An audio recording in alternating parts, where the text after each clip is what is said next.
Hello everyone, a very warm welcome to Dronacharya IAS. आज की इस वीडियो के अंदर हम स्टार्ट करने जा रहे हैं हिंदू के कुछ इंपॉर्टेंट आर्टिकल्स का डिस्कशन। तो चलिए स्टार्ट करते हैं। देखिए, जो आज की हमारी पहली न्यूज़ है that is related to your judgment of supreme court, जहां पर ये बात कही गई है कि जो फ्री स्पीच है that is an integral part of a healthy and civilised society. ये पूरा मामला सामने आया जब आपकी गुजरात पुलिस ने इमरान प्रतापगढ़ी, जो एक कांग्रेस के मिनिस्टर हैं, उनके खिलाफ केस दर्ज कर दिया था, साइटिंग कि जो उन्होंने पोयम डिक्टेट की है वो कहीं ना कहीं कास्ट और रिलीजन के बेसिस पर आपकी जो टेंडेंसी है वो सही नहीं है। ठीक है, प्रमोटिंग एनिमिटी का जो चार्जेस हैं वो लगाए गए थे।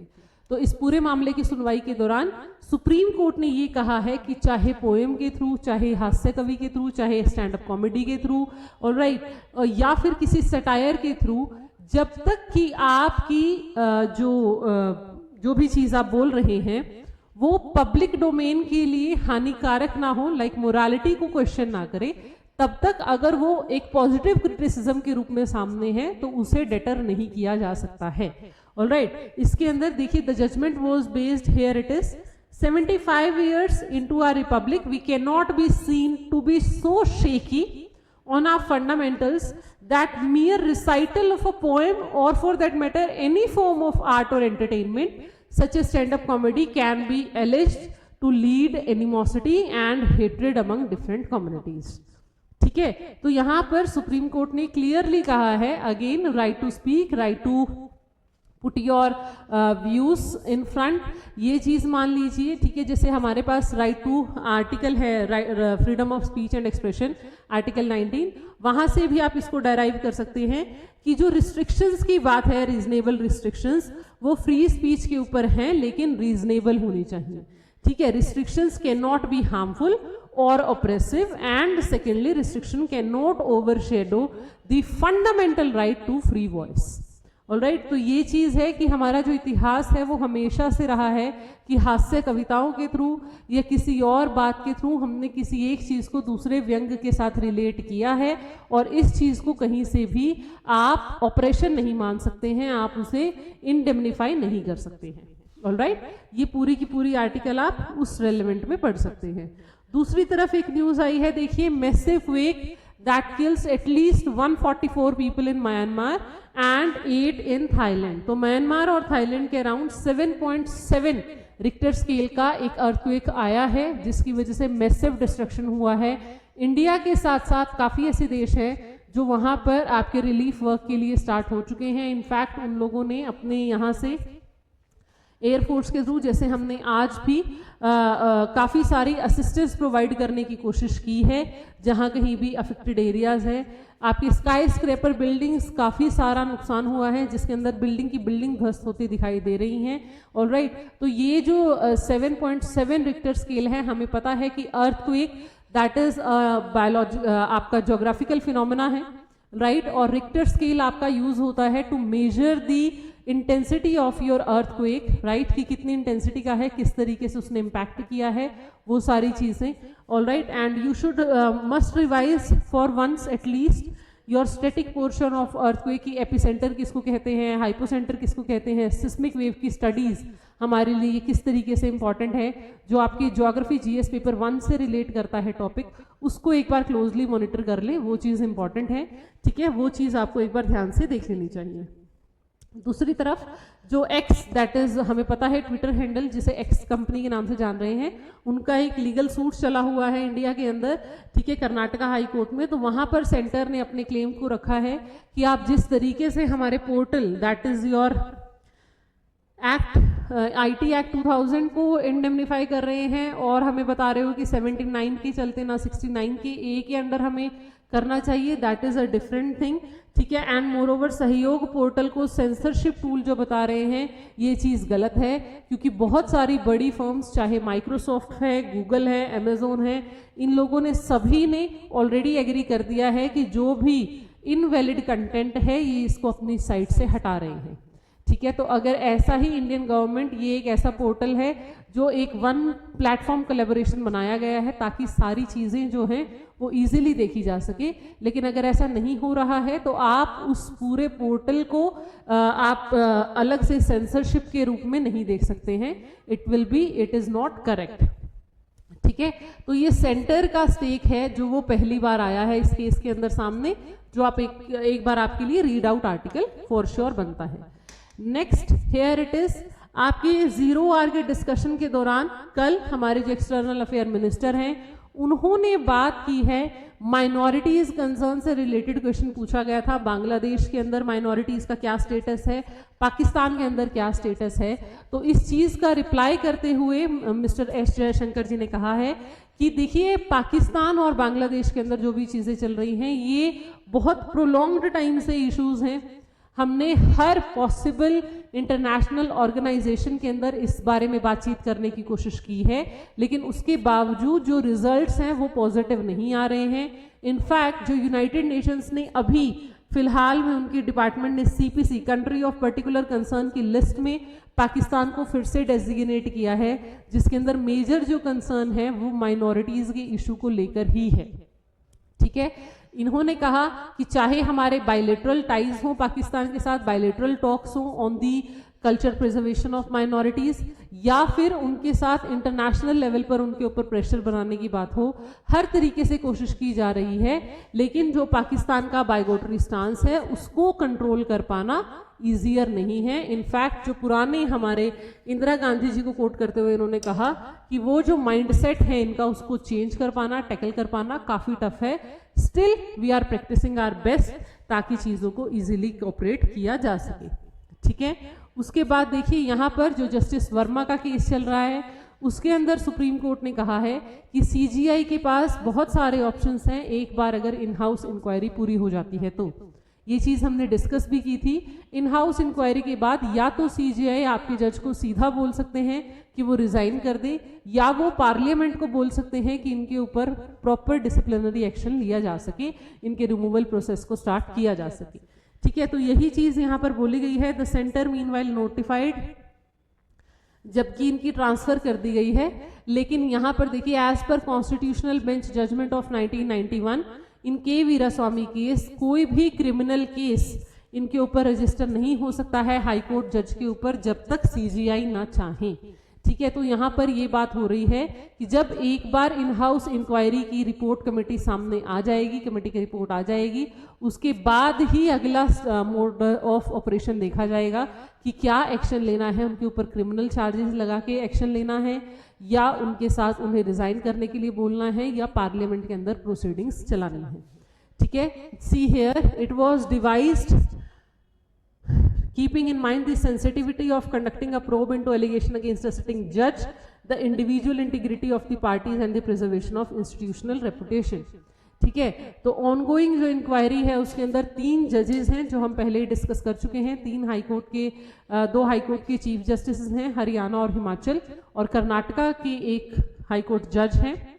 ठीक है, तो इन 3 जजेस का पैनल है जो इन हाउस इंक्वायरी कर रहा है। उस कमेटी के रिपोर्ट के हिसाब से ही देखा जाएगा कि नेक्स्ट स्टैंड ऑफ ऑपरेटर्स क्या रहेगा, किस तरीके से चीज़ें आगे होंगी। After that here it is a news, ये आप डिफेंस सेक्टर से रिलेट कर सकते हैं। 62,700 करोड़ की डील साइन की गई है HAL के साथ regarding the light combat helicopters. ठीक है, ये आपके इंडिजिनसली बिल्ड पहले टाइप ऑफ हेलीकॉप्टर्स हैं जिसकी डील जो है वो कैबिनेट कमेटी ऑन सिक्योरिटी ने जब इसे फाइनली सैंक्शन कर दिया उसके बाद सामने आई है।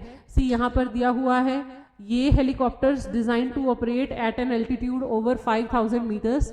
The helicopter has a large number of components designed and manufactured in India, और लगभग 65% जो है वो इसकी प्रोक्योरमेंट इंडिजिनस कंटेक्स्ट से ही हुई है। ठीक है, उसके बाद मिनिस्ट्री ने कहा है ओवर 250 डोमेस्टिक कंपनीज, अलग अलग लोग इसके अंदर इन्वॉल्व होंगे, जिससे लगभग 8500 डायरेक्ट या इनडायरेक्ट जॉब्स जो हैं वो भी निकलेंगी। ठीक है, after that see here the army and IAF have already inducted 15 limited series production models of LCG ये पहले भी हो चुका है और अब भी जो ये नए आ रहे हैं ये आर्मी और आपकी एयरफोर्स के बीच में डिस्ट्रीब्यूट होंगे। जो पहले पैराग्राफ में आपको दिया भी हुआ है, see here it is given. Army जो है वो 90 मिलेंगे और जो 66 हैं they will be with the air force. 156 total है, उसमें से आर्मी और आपकी एयरफोर्स दोनों को ही आपके हेलीकॉप्टर्स मिलने वाले हैं। आफ्टर दैट जो नेक्स्ट न्यूज़ हमारी आ रही है that is from here. NHRC की रिपोर्ट के हिसाब से जो नेपाल स्टूडेंट का मामला सामने आया था that is in Kalinga university Odisha, वहां पर ये देखा गया है कि जो उनका सेल था पर्टिकुलरली उनकी नेग्लिजेंस की वजह से बच्चे की डेथ हुई है। ठीक है, तो इन्होंने कहा है कि जो KIIT यूनिवर्सिटी है दैट इज इन ओडिशा, उन्होंने इनके यहाँ पर इस पैनल का नाम है that is IRO, international student से रिलेटेड पूरा ऑर्गेनाइजेशन है। It led to the death and a lackadaisical approach of the university authorities in handling the situation। देखिए पूरा मामला हम एक बार फिर से रिवाइज कर लेते हैं। February 16 को 20 साल की एक लड़की का शव मिला था हॉस्टल के अंदर, जिसके अंदर एलिज ये किया जा रहा था कि उसी का क्लासमेट उसे बार बार ब्लैकमेल कर रहा था। ठीक है, स्टूडेंट्स ने जो है वो प्रोटेस्ट किया, उन्होंने काफ़ी बार ये बोला कि जो इंटरनेशनल रिलेशन ऑफिस है KIIT का वो कंसीडर नहीं कर रहा है, लेकिन उसके बावजूद इन लोगों ने पहले सभी नेपाली स्टूडेंट्स को बाहर कर दिया, फिर जब प्रेशर आया तब इन्होंने अंदर लिया है और इस पूरे मामले को कहीं ना कहीं अच्छे तरीके से डील करने में फेल रहा है ये पूरी की पूरी यूनिवर्सिटी का एडमिनिस्ट्रेशन। ठीक है, और अब NHRC की रिपोर्ट के बाद ये चीज़ आप कह सकते हैं कि ये ग्रोस नेग्लिजेंस का मामला देखा गया है। ठीक है, see the registrar of university and other witnesses have admitted that 2 administrative officers with name Jayanti Nath and Manusha Pandey had misbehaved with Nepali students, और इनके ऊपर रिमार्क्स भी अनएक्सेप्टेबल थे, अप्रोप्रिएट नहीं थे। इसीलिए इसकी पूरी जानकारी करते हुए, कोशिश करते हुए जो भी एक्शंस होंगे उनको सस्पेंड कर दिया गया है और आगे चलते जिस तरीके की भी एक्शन ज़रूरी होंगे वो लिए जाएंगे। ठीक है, उसके बाद आपकी एक आ रही है ये CBSE का सर्वे आया है जिसके अंदर सामने आया है कि हर 5 में से 1 इंडियन पेरेंट कहीं ना कहीं स्ट्रगल कर रहा है अपने बच्चे की पेरेंटल जर्नी के दौरान। ठीक है, मतलब किस तरीके से अपने बच्चे को पेरेंटिंग करनी है, क्या पॉजिटिव एट्रीब्यूट्स देने हैं, किस तरीके से उसे एकेडमिक्स में हेल्प करना है, इसके अंदर हर 5 में से 1 पेरेंट जो है वो कहीं ना कहीं स्ट्रगल कर रहे हैं। तो ये नंबर्स एक बार आप देख लें ज़रूर। According to the survey 19.7% of parents और around 1 in 5 indicated that they were still navigating challenges of parenting। 43.5% believe कि वो भली भांति समझते हैं the impact of their parenting choices on their child. 36.8% a desire to learn more and 12.3% said they sought guidance to help their child build social skills and relationship। तो कहीं ना कहीं कुछ स्टैट्स ही हैं आपके लिए यहाँ पे इस आर्टिकल में जो आपको ध्यान से देखने हैं, जिसके अंदर ये बताया गया है कि किस तरीके से जो बच्चे की जैसे पॉजिटिव फीडबैक है इफेक्टिवली कम्युनिकेट कर सके, कैसे वो अपने बच्चे को गाइड कर सकते हैं पॉजिटिव फीडबैक के लिए, किस तरीके से नो बोलना सिखा सकते हैं without any age such conflict के बिना। जैसे आइडियली हमारे यहाँ माना जाता है कि बच्चे को जो बोल दिया जाए ही has to be obedient in that और उसके अंदर उसे सिर्फ हाँ ही बोलना है। तो उससे रिलेटेड भी चीज़ डाटा सामने आया है कि बिना कन्फ्लिक्ट के भी अगर आपको जो पावर ऑफ नो है कि नहीं ये चीज़ मुझे मान्य नहीं है, अगर वो चीज़ बच्चे को अर्ली ऑन स्टेज के ऊपर सिखा दी जाए तो वो ज़्यादा बेहतर रहता है, वो प्रेशर कम फील करता है। ठीक है, तो with 54.4% parents felt confident in managing behavioural issues, 40% struggled at times.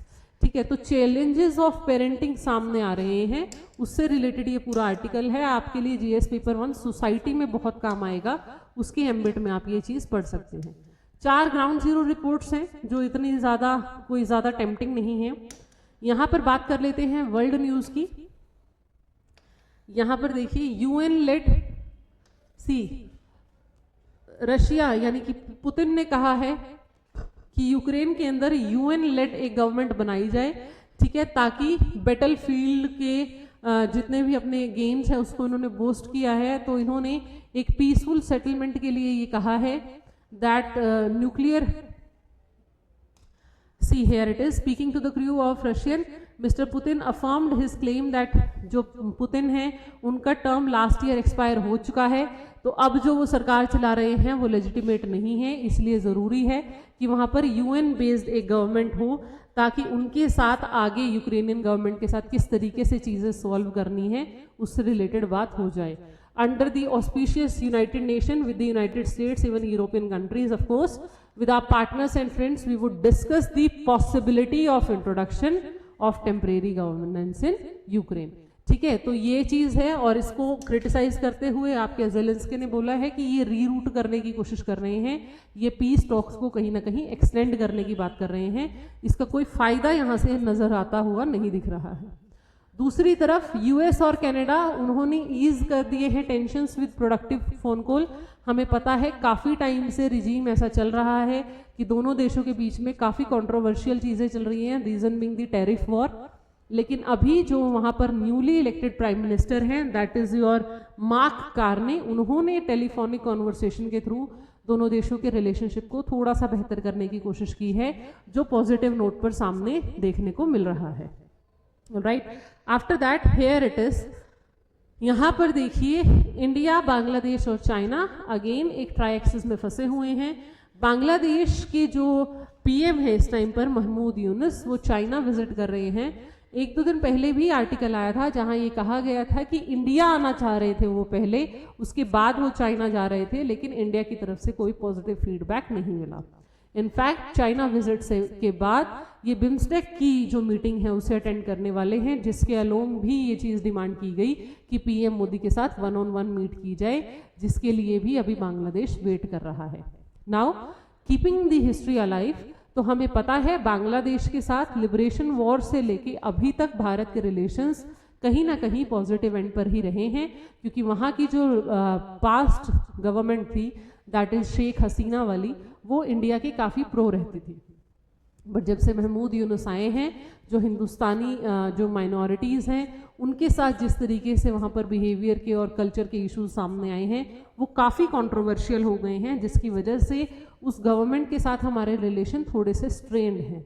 Now because India के साथ रिलेशन स्ट्रेन्ड है, तो they are looking towards the second partner in Asia, that is China. ठीक है, तो ये आर्टिकल उसी से रिलेटेड है आपका, that is management and restoration project at Teesta river. ठीक है, Bangladesh assurance was communicated during the visit of chief adviser Mohammad Yunus to China. Now see, ये दो साइट्स जो है वो high quality belt and road initiative के लिए भी इन लोगों ने हाँ कर दी है. ठीक है, उसके बाद आपके वन चाइना पॉलिसी के अंदर, मतलब ये लोग मान रहे हैं कि हम सिर्फ चाइना के साथ डायरेक्ट बात कर रहे हैं, ताइवान उसी का इंटीग्रेटेड पार्ट है, उस चीज़ को ना हम अलग से हवा देंगे ना उस चीज़ से कोई अलग बात करने की बात कर रहे हैं. वन चाइना पॉलिसी को ही हम फॉलो कर रहे हैं. And Bangladesh reiterated that China is the sole legal government, China Taiwan सब कुछ उसी के अंदर है.